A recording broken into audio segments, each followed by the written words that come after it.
الليلة أتمنى الشفاء العاجل للمصابين بمرض الغل والحقد والحسد وكراهية الخير للناس.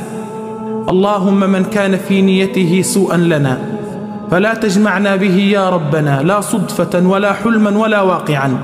اللهم من أراد بنا خيرا فوفقه لكل خير وأعنا على إكرامه، ومن أراد بنا شرا فأشغله بنفسه واصرفه عنا.